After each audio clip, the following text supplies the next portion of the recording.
आज का हमारा थर्ड यूनिट का नेक्स्ट टॉपिक है बैंकिंग ऑफ रोड्स। कल हमने पढ़ा था कि अगर आप फ्लैट सरफेस पे गाड़ी को किसी कर्व्ड सरफेस पे टर्न करते हो, मतलब किसी मोड़ पे गाड़ी को ले जाना चाहते हो, मोड़ना चाहते हो उसको, तो हमें फ्रिक्शन हेल्प करता है। लेकिन ये कहता है कि अगर स्मूथ सरफेस है तो स्मूथ सरफेस पे तो फ्रिक्शन बहुत कम होता है। तो उस केस में जब गाड़ी को मोड़ पे आप मोड़ने लगोगे तो आपको क्या होगा, मुश्किल होगी, आपकी गाड़ी स्किड कर जाएगी। तो अब क्वेश्चन ये आता है कि हमें फ्रिक्शन, जो आपकी सेंट्रीपिटल फोर्स है उसको घुमाने के लिए जो ज़रूरी है वो कौन देगा। तो इसके लिए हमने क्या किया, रोड को बैंक कर दिया। बैंक्ड रोड का मतलब होता है कि आप एक साइड से उसको उठा देते हो।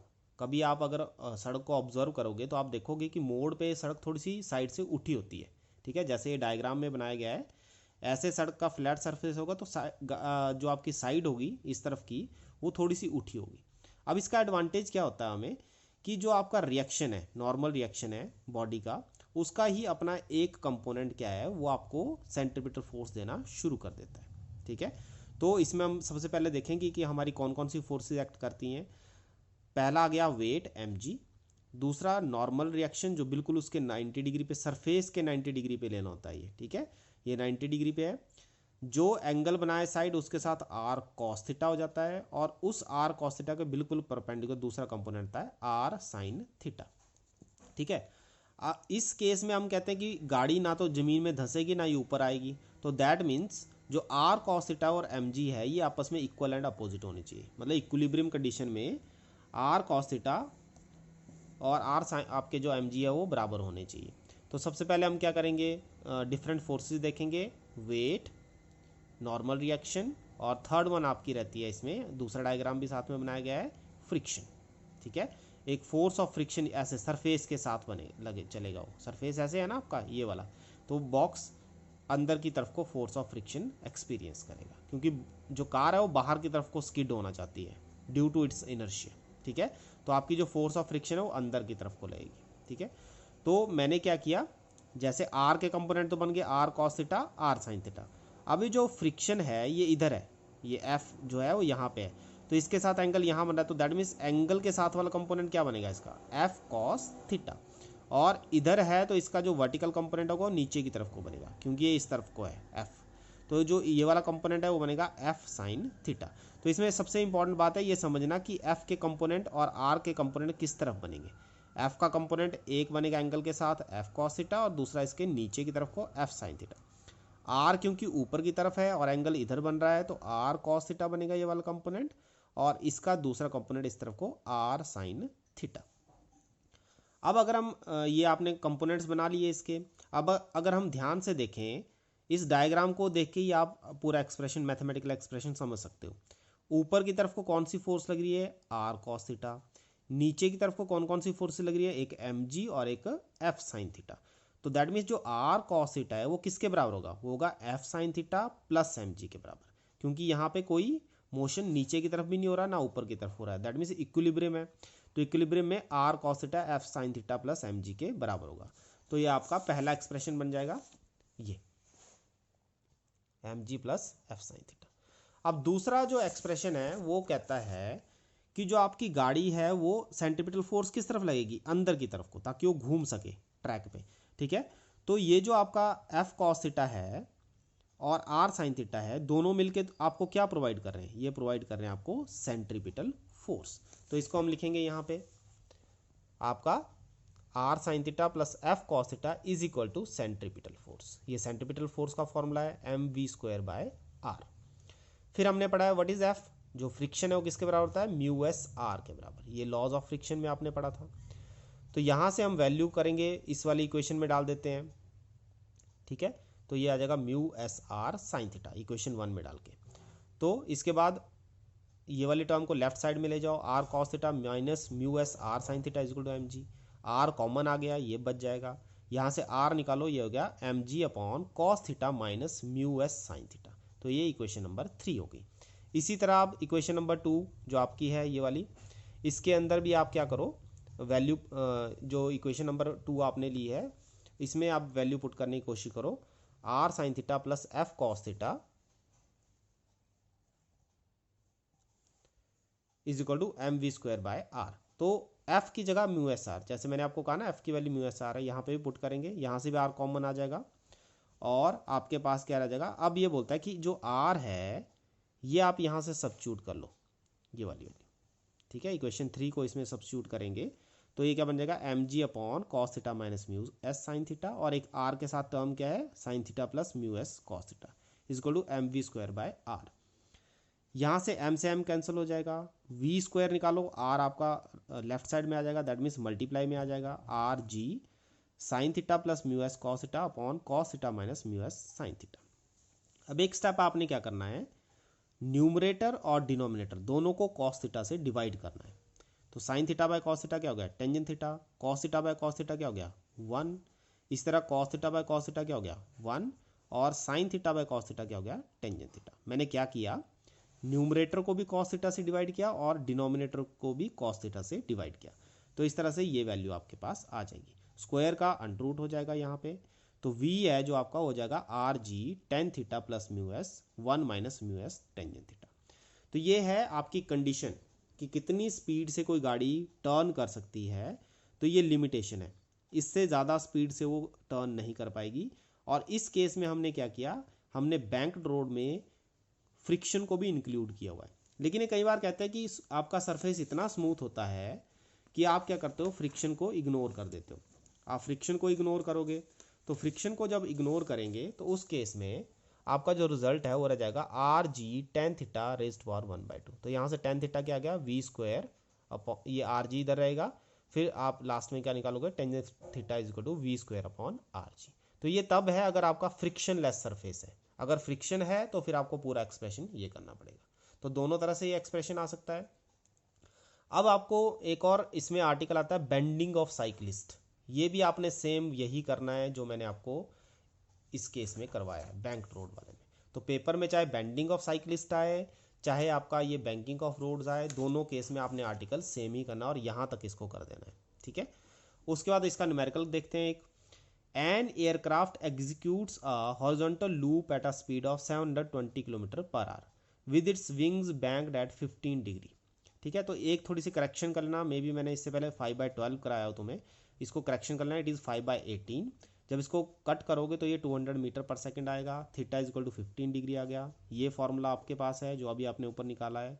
इसमें आर निकालने के लिए आपको सारी टर्म को लेफ्ट साइड में ले जाना पड़ेगा, बाकी को मतलब आर यहाँ ले जाओ, टेंजेंट थीटा एक्सचेंज कर लो, तो इससे भी आपकी वैल्यू आ जाएगी। और यहाँ वैल्यू पुट करके टेंजेंट 15 डिग्री की वैल्यू होती है 0.268 और जी की वैल्यू सबको पता ही है। तो यहाँ से जब कैलकुलेट करोगे it will be 15 into 10⁻³ metre, मतलब 15,000 मीटर, या इसको 15 किलोमीटर कह सकते हो। तो ये कहता है कि अगर इतनी स्पीड से अगर आपने गाड़ी को, एयरक्राफ्ट को घुमाना है, ठीक है, हॉरिजॉन्टल लूप में घुमाना है, तो आपकी जो स्पीड है वो कम से कम 15 जो रेडियस है, जो सर्कल बनेगा उसका रेडियस आपका कितना होना चाहिए, एटलीस्ट 15 किलोमीटर होना चाहिए, तभी आप इतनी स्पीड पे उस एयरक्राफ्ट को घुमा सकते हो, ठीक है। उसके बाद इसमें एक और बड़ा इंपॉर्टेंट आर्टिकल आपका आता है, वो है आपका motion in a vertical circle.